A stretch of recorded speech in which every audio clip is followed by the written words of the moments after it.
The marketplace buzzed with activity, a cacophony of merchants hawking wares and children chasing stray dogs. Suddenly, a blood-curdling scream pierced the air, silencing the bustling crowd. People gasped, turning their heads towards the source of the commotion.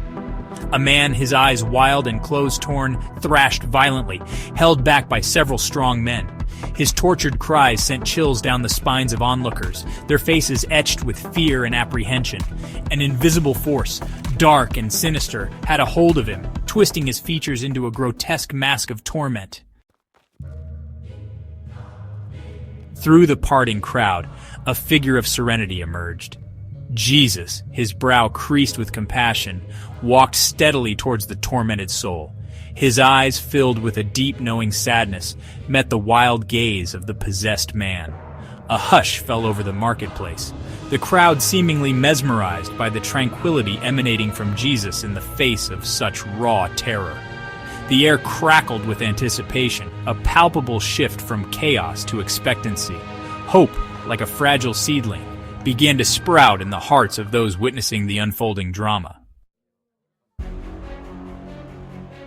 "Be still," Jesus commanded, his voice echoing with quiet authority.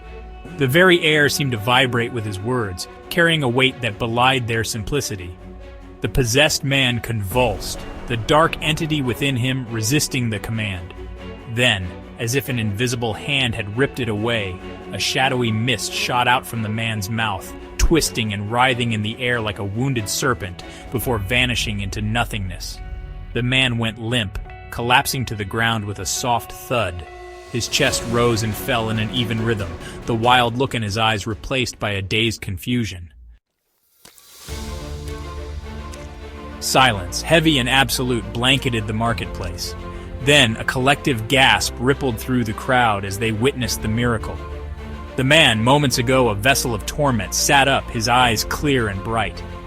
He looked at Jesus, his gaze filled with a gratitude so profound that it transcended words. A wave of awe and wonder washed over the onlookers.